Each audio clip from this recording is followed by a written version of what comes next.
I know I've been on a Divorce Diaries rant for quite a while now, but I just want to take a break to just remind you about this podcast and how I record it. If you haven't heard about Anchor by Spotify, it's the easiest way to make a podcast with everything you need in one place. Let me explain. Anchor has tools that allow you to record and edit your podcast right from your phone or computer. When hosting on Anchor, you can distribute your podcast everywhere. Seriously. On Spotify, Apple Podcasts, and more.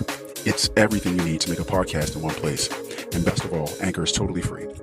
Download the Anchor app or go to anchor.fm to get started. Again, that's anchor.fm to get started or download the Anchor app.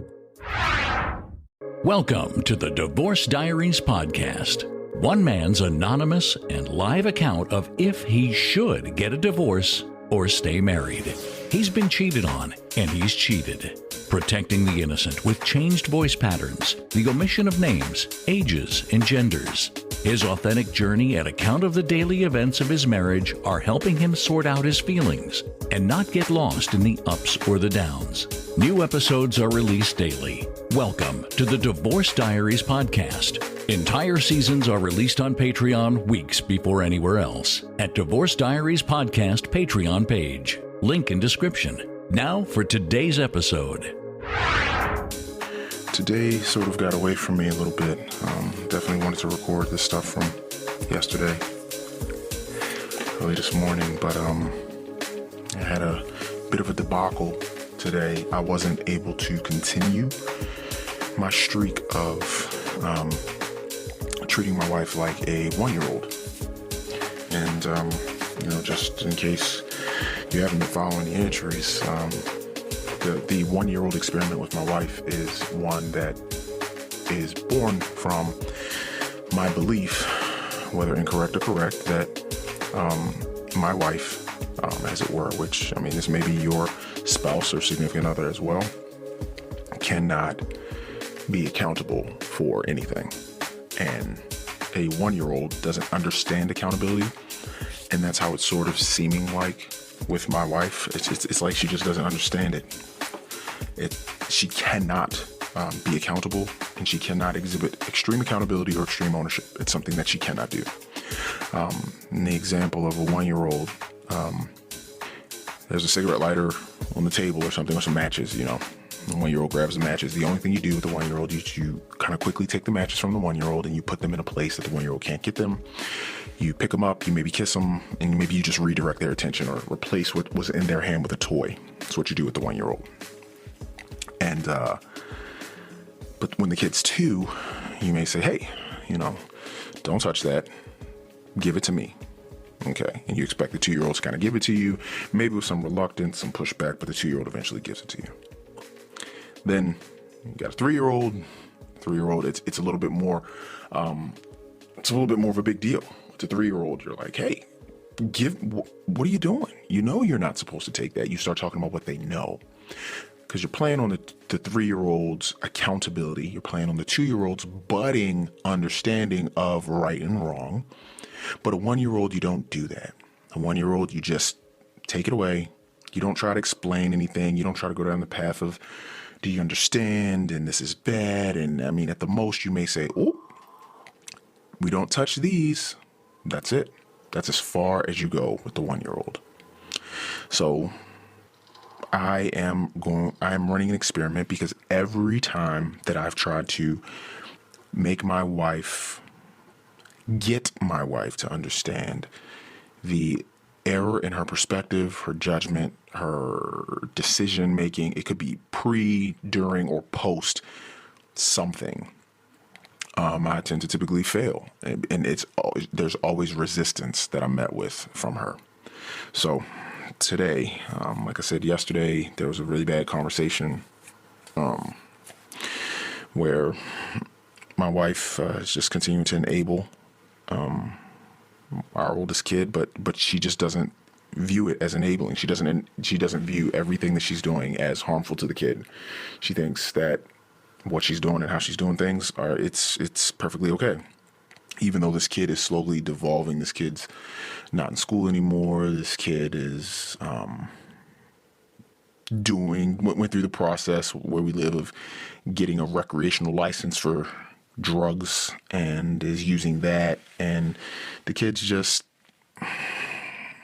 so young, and the trajectory is it's a negative one. It's a negative trajectory. We're not shooting for the stars. It's not what we're doing. In fact, we're doing the opposite. We're actually shooting pretty low.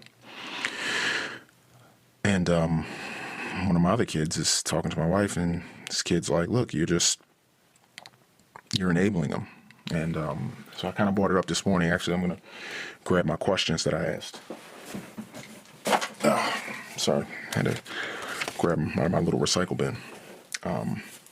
I just kind of, because one of my kids, the kid that has also told my wife that she enables the other kid. My kid's a lot like me. It's like, you want to talk about you can't go to bed mad person, or you can't go to bed with things unresolved. That's me, and that's my kid. And I will say it's not the best quality to have a lot of the time, because sometimes it is good to let things rest and come back to them the next day or something like that. But usually those things, it's really good to do those things when you maybe have a willing participant that understands that and is willing to do that with you.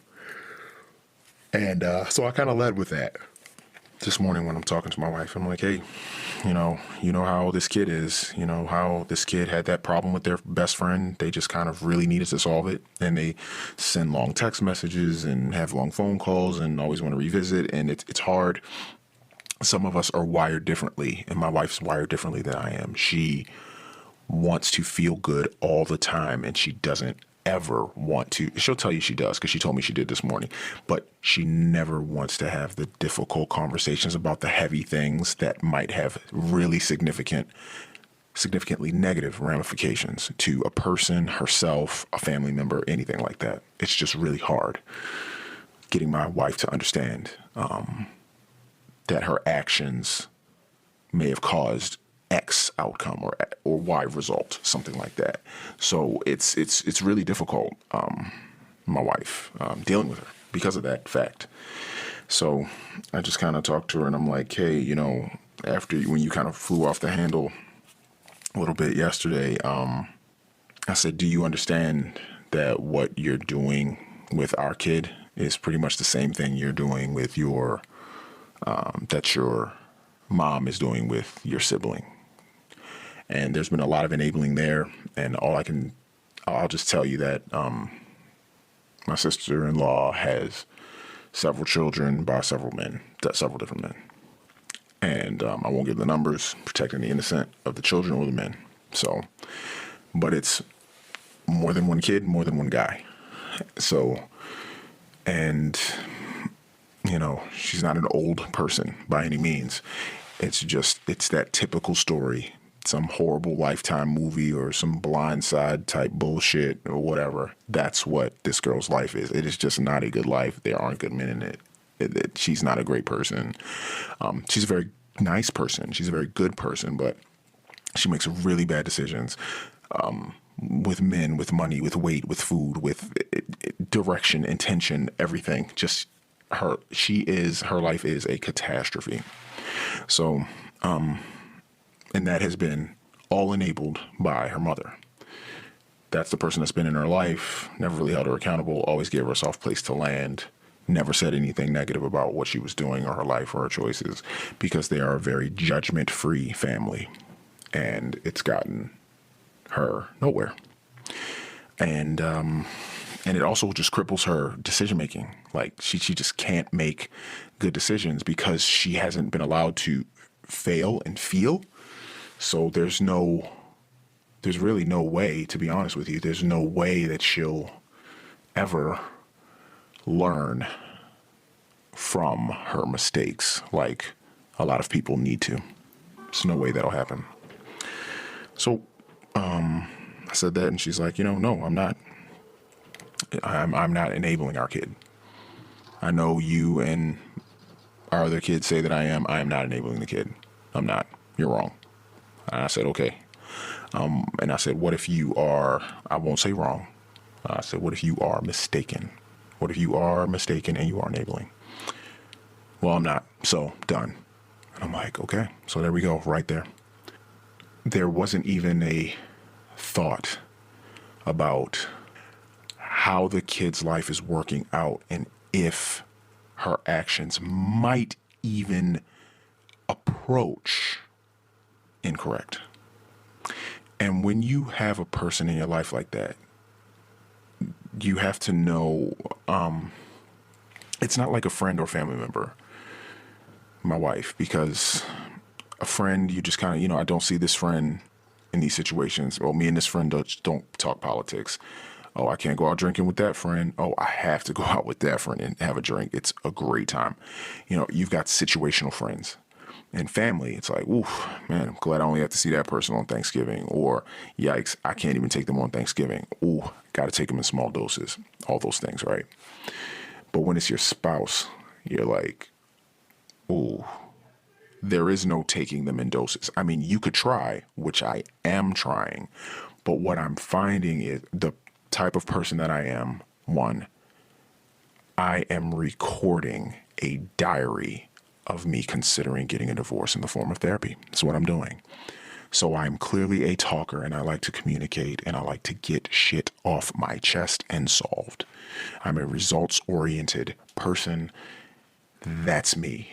Take it or leave it. There's no real leaving it, because I can't reprogram myself like this, and I fully accepted it. And I understand too that this will be a really hard pill to swallow for some people, especially a person like my wife, who would sooner not discuss anything heavy than discuss and let alone confront and solve heavy things. Or even be able to look in the mirror at themselves and say, God damn it, I really fucked that up, and I really shouldn't have ever done that. I should have never done that. What was I thinking? It could be that. But unfortunately, I'm married to a person that cannot do that and cannot take those steps. So that is why I'm considering very much and wanting a divorce. And if I could magic wand it and just poof, be in another place with my kids, my wife's not with me, I'm divorced, done. Tomorrow, boom. And I'm also 3-6 months down the line, and the pain is maybe gone. But I don't even know how much pain I'm going to feel, because I've been kind of doing this for a while. So in a weird way, it's like I'm divorced and I'm not yet. Because just having someone to live with and share your life with, and supposed to be your life partner that cannot be accountable for anything, whether it's a small thing like, I mean, it's even difficult getting her to be accountable for just something small like, hey, we've got a division of duties now where I do the laundry and just bring it up because she doesn't like how I fold. So she folds. And I'll do laundry, as soon as the hamper gets full, and I'll bring it up and I'll just, put the basket in our living room, and the basket will sit there for maybe 4 days before it gets folded. And before this is where I used to screw up. When I wasn't treating my wife like a 1-year-old, I would come up and I'm like, oh, hey, are you gonna, the clothes are there, I just want to remind you. Yeah, I know. Okay, well, that was Monday. Okay, well, Wednesday, I'm like, okay, yeah, I'm gonna root through here. Do you want me to fold them? Because there we go. I'm trying to do a passive aggressive reminder. Do you want me to fold them? But I was, taking the responsibility and the accountability away from her and doing it myself. And I'm like, damn, I was letting her off the hook in a way. And I felt bad about that. So I'm like, well, I'm not going to let her off the hook. I'm going to make her be accountable for the shit she said she would do. She said she'd fold. But I wasn't treating her like a 1-year-old. I was treating her like a child. I was treating myself like some sort of dictator. I'm like, and I was treating her like a reasonable person. Like, well, if I just mention it, she might say what I would say. And what I would say was, oh shit, I totally did. I'm sorry. I forgot about the basket. Yeah, I got it. I'm gonna just do it now. It'll only take me 20 minutes, no big deal. And I'll do it while I'm watching my show. But instead, she doesn't do that. So sometimes I might start, just to make sure that I don't passively aggressively remind her of something, or be a little bit disrespectful because I'm angry about shit that's happening. I just go and I take my start working out of the basket as like it's my dresser in the living room. So I go to the gym. It's got my gym clothes in it. I'm just like, well, I guess I'll just dig out of this thing. And maybe when she runs out of bras or socks or something, she'll come down and she'll start and she'll do what she needs to do. But really tough situation. And sometimes I just, like recently over the past like month in that laundry situation, I'll just get the laundry basket while I'm right next to her and I'll just start folding it. And in a way I was like, but I dare you to say something. I dare you to say that, hey, don't fold them. That's my job.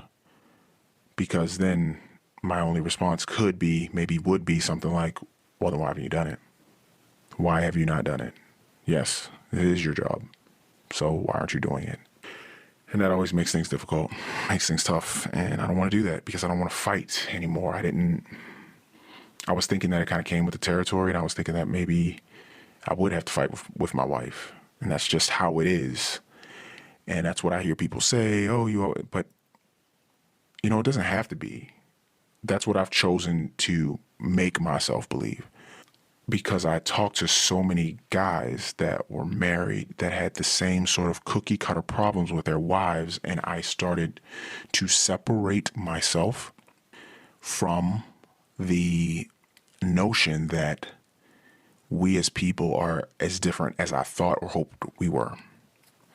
I thought or hoped that we were all more like individuals and we had agency over ourselves and we had power to make decisions and we were all smart in some ways, dumb in others, wise in some, foolish in others. But what I found talking to so many different men was we are all experiencing the same problems with different women. We're reacting in very similar ways to those same problems from different women. And I started to just find parallels between, this is how guys are and this is how women are. Okay. So it started to make a little bit more sense on a macro level, men and women. And I'm like, okay, but then I had to go to the micro, like, well, what? There's got to be something on a micro level that's causing these similarities. And I'm like, what are all these guys doing? And I'm like, well, all these guys are gainfully employed with good jobs that are providing for their families, paying for the lion's share, 70 to 100% of the living expenses, and the wives feel entitled to that lifestyle that's been provided, and they take advantage. Even if they make a little bit of money or a lot of money, the wives, they still have their vices, their shoe vices, their purse vices, and guys have the vices too. But I'm just saying from the perspective of I'm a guy, I've got a car vice or a golfing vice or some other vice, but I'm paying for everything in my life. That is very different than a woman having a shoe vice and she is not paying anything toward the cost of running the family. She may pay for her own gas. Maybe she pays the cell phone bill or the cable or something. But if you go out to Chili's, there's a person that's pulling out their card to pay and she doesn't even reach for her purse. Like, oh, I'm going to get this one or something. There's just this weird relationship of giver taker, provider, not provider, which is fine. I thought, because I thought it was fine.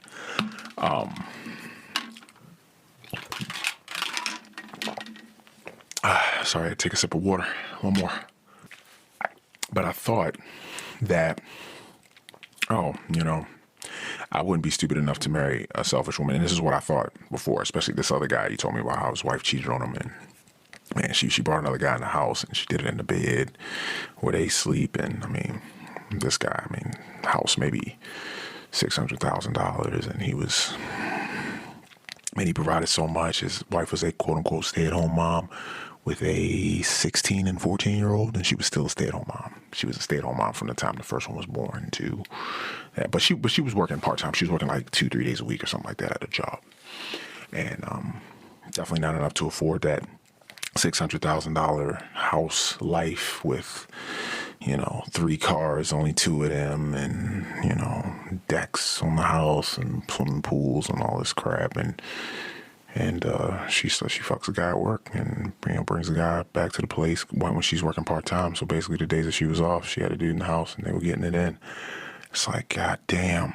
And I'm like, man, and my situation where my wife cheated hadn't happened yet. And I was just like, how could she have been so short-sighted? Like, man, she really didn't care about giving up this life. She just didn't care about, and I mean, the guy's talking to me, pouring his heart out, and he's just like, how could you do this? And like the kids knew, and the kids were calling her a whore and stuff like that. There's really bad situation.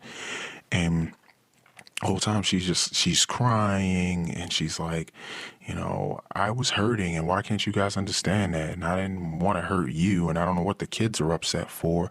This is between me and your dad and shit. And I'm just like, hold on, wait, what? And I'm like, hold on. The most obvious thing that I thought would happen was she would take ownership and accountability for what she did and just say like, God damn it, I'm sorry. Like, I know what I did was bad, but I hope we can mend it, and I would like to get back together. Or stand up like a woman and say, I don't want this. I'm sorry that I put everybody through this. I should have just left. I'm sorry, but I'm going to go now because that's what's right for me. But she didn't do either one of those things. She pitched a pity party. She got mad at him, blamed him, gaslit his ass, made him think that he was the one that did the more wrong thing because he wasn't available. He wasn't emotionally available. Well, you didn't really talk to the other guy. I mean, you just talked to him at work. His dick was physically available, but that guy, he was just like letting you hear what you wanted to hear. And then my wife did the exact same thing with me. And I'm like, oh shit. And I'd already talked to other people where the same shit happened with them. And I'm like, hold on, what the fuck? Hold on. There's something different here. This is not a thing that's about the individual being my wife or this individual being his wife or whatever. I'm like, this is stuff that's happening to men from women and from women to men, like across the board. And I talked to a bunch of guys that cheated on their wives and stuff. And it's just like, oh, the stories were pretty much the same. It's like, yo, she was available and it was cool and she was discreet. And, my wife wasn't, doing certain things some of the time, and it was tough being at home. So I just, talked with this other chick, and she was nice and she was cool and she was whatever. So we did our thing. And it's like they're talking so pedestrian about it because it was so containered and compartmentalized for them. It's like the women really did mean nothing, or the women meant what they meant. And they never meant more than the family. They never meant more than the wife. They were the sex that the husband needed or wanted, but they never meant more than the wife. The other chick never got her bills paid. The other chick never got gifts like that or something. I mean, a couple guys may have, or did, but it was never like, oh my gosh, like, yeah, come on into my house and let me like fuck you in the thing. Like, these women are just being so flagrant. So I'm like, sorry, back to the thing. That was a little bit of a tangent, but trying to tell my wife that she's an enabler to our kid, and hearing my other kid tell her the same thing, and she's just like, no, I'm not. I'm just like, you know what? This is that same shit, like, and that you've been doing from the time I've known you, actually. This isn't anything new. I just always thought, like a fool, I just always thought that, oh, you would never do this to me. You would never do this to a kid, to our kid. You would never do this to our children. You would never do this to our joint bank account. No. You would never do this to our living room. You would never do this to our house. Like, no. But she did it every single time. Every single time she put something in front of something that she shouldn't have. Every time. And it's like, okay, her resistance, hard resistance of you're an enabler. That was one. Then I said, are you aware that you're likely pushing our other kid away? Because our other kid has had a couple run-ins with my wife where she's tried to make her be accountable and say, like, I think with the enabling kid, I think that no matter what that kid does, because of how you feel about that kid, and no matter what I do based on how you feel about me, that kid will always be above me. I haven't disrespected you anywhere near how badly that kid has. I've done so much more around the house for my siblings, for my family, and watching you run around behind this kid that is like almost sometimes overtly saying like, fuck you, get out of my face. I don't want you in my life. I don't like you. That is, that makes me feel like I will never do anything to find myself in the same graces that this kid finds himself in with you, doing nothing. In fact, only contributing negative stuff. My wife lost her shit. She got up. What are you talking? No. What are you talking about? You're not. No, stop. You're going to listen to me. That set her off so badly. So, I said, you might be pushing that kid away. No, I'm not pushing that kid away. It hasn't. No, I don't understand that. And no, that has not dawned on me. I'm like, okay, I just thought maybe, we had time to sleep on it, and you might have looked back at that conversation and said, oh, I see now. That was not great, but you don't feel anything. So, gotcha. Then I said, I referenced the thing where she got upset because my kid gave that example that I told you in yesterday's episode. It's like the kid that is so disrespectful is a pit bull, and this analogy is a pit bull, and you've got a rope and you're playing tug of war with this pit bull. I'm talking about my wife playing tug of war with our not so great right now kid, playing tug of war. And there's just this constant tug of war. And she said, we're on the beach and the rest of the family is there. Me and the other kids. And it's finally time to leave the beach. And the pit bull doesn't want to come. The pit bull is just holding onto the rope and playing tug of war. And you just keep yanking, trying to convince the pit bull to maybe come along. The pit bull doesn't want to. And my kid said, at some point it's going to be time for us to go, and we're just going to have to go and leave you at the beach because you don't want to stop with the tug of war with this other one that's like, and I kind of chimed in and I'm like, yeah, and that one's biting us. That one's biting you. It's biting us. It's just like, it's angry. It doesn't want to eat the food that we give it. Like, it's really just a bad dog. It could get better, but it's like, maybe if you let go of the rope, leave the dog alone, maybe the dog will come to you with respect, because the dog's like, oh, I'm out in the cold. I don't know what to do. I really want to get back in. So that's what I said. But at that time, my wife's like, no, so you're saying that you're going to leave me? You and the rest of the family are just going to leave me? And we both like, what are you talking about? That's not at all what. Okay, that's what you took from it? Fine. And I said, this morning, do you understand that you're choosing the older child over the rest of the family? And she lost it. Choosing the older child? What? I don't know why you two think that. She started holding her temples, raising her voice, stormed upstairs, put on her running shoes, left out of the front door for an anger power walk. Is what she did. And I'm like, wow. That's why I'm doing what I'm doing. That's why I'm treating you like a 1-year-old, but I absolutely failed, because just my questions, I'm reading the card right now. Do you understand that you are doing the same enabling thing your mom did with your sister? Do you understand that you could be pushing your kid away? Do you understand that you are actually choosing one kid over the rest of the family with what you're doing? And every one of those questions was, hey, do you own this? Do you understand it? Do you own it? And are you willing to be accountable to these possibilities? Do you own this one? And are you prepared to be somewhat accountable to those possibilities? And that is not what you do with a 1-year-old. And I did it. And it got her to storm out, angrily and not talk to me for most of the day, which was fine. I don't care. But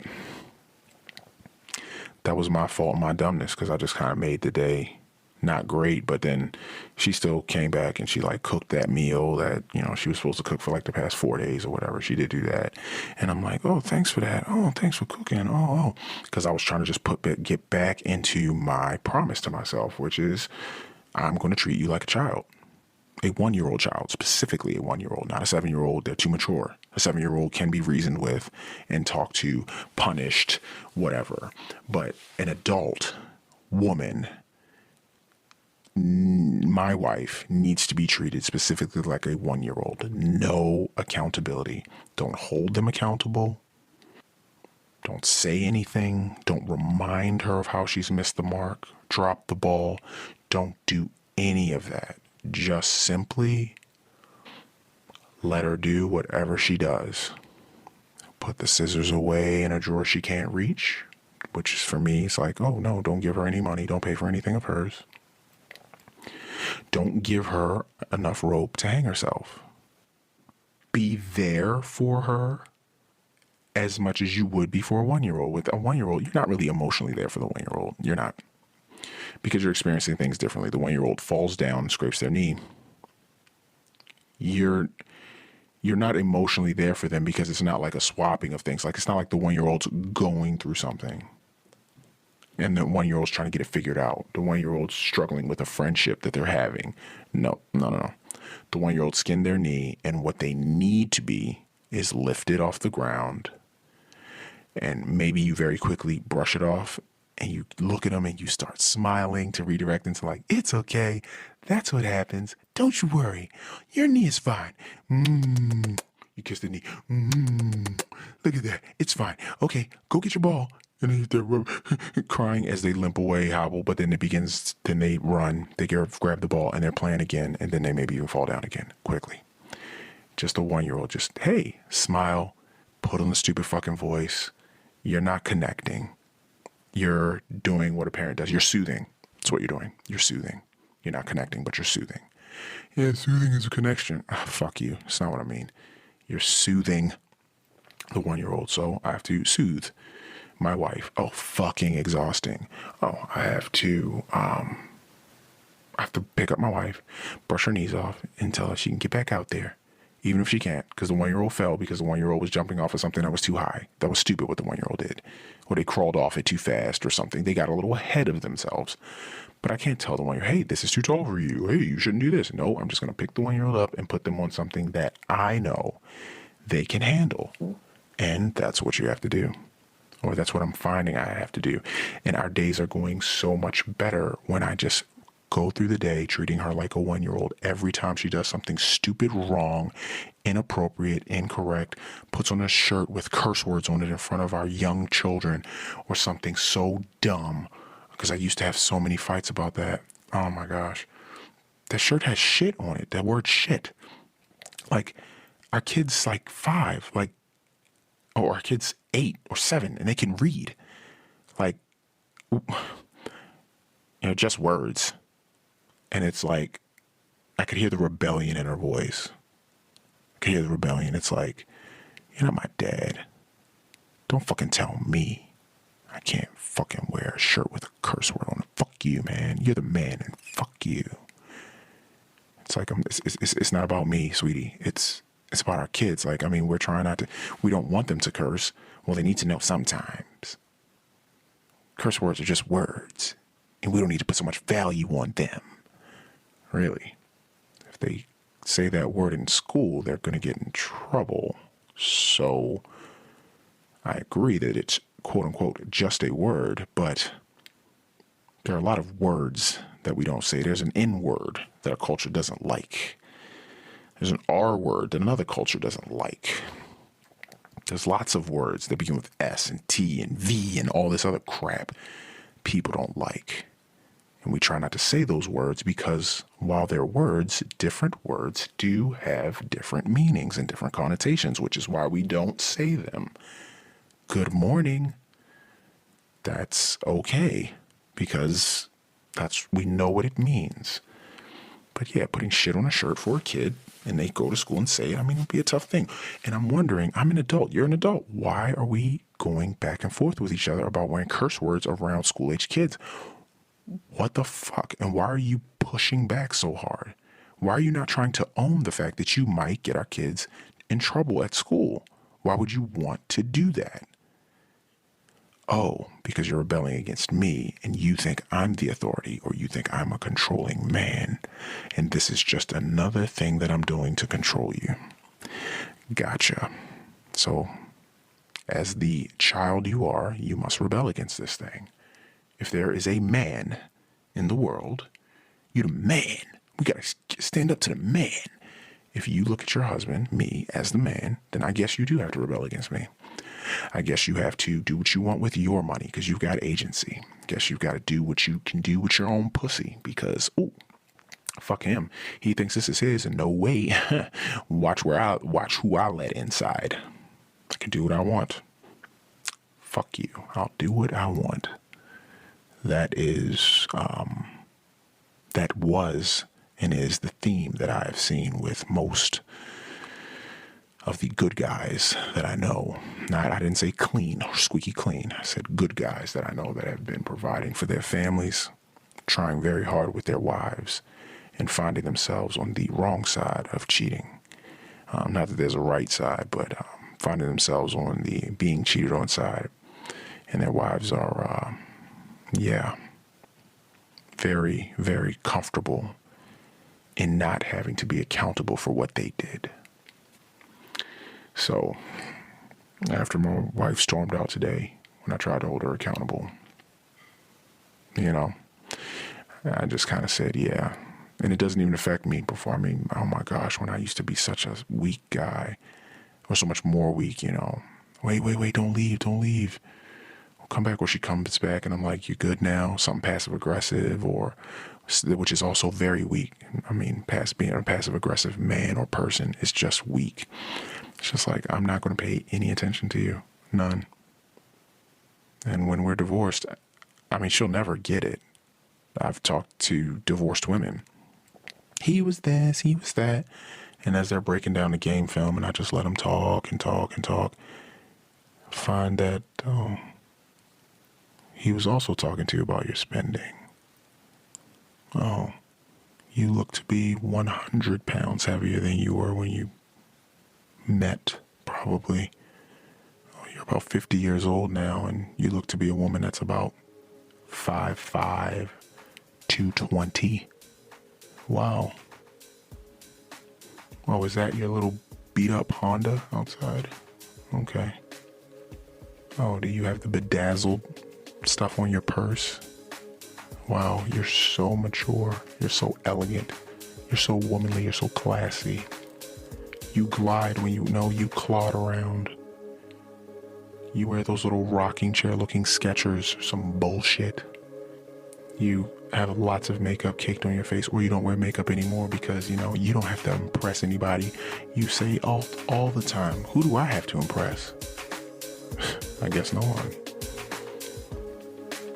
But it's good when someone, you go out on a date because you're on dating apps and you would say something like, he showed up in a t-shirt. Who the hell does that? Wait, who does he have to impress?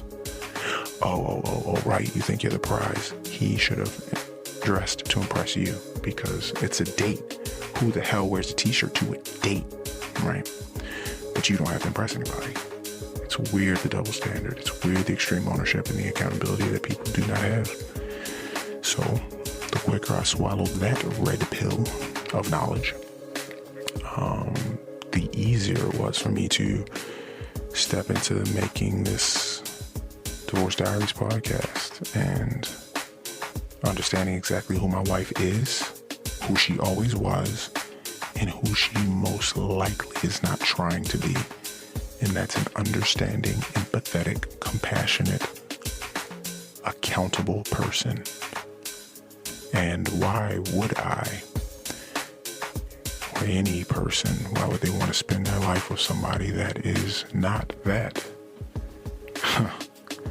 Yeah, September 20th, 2020, I definitely still want a divorce. Wow. That was the Divorce Diaries podcast. The daily saga will continue tomorrow.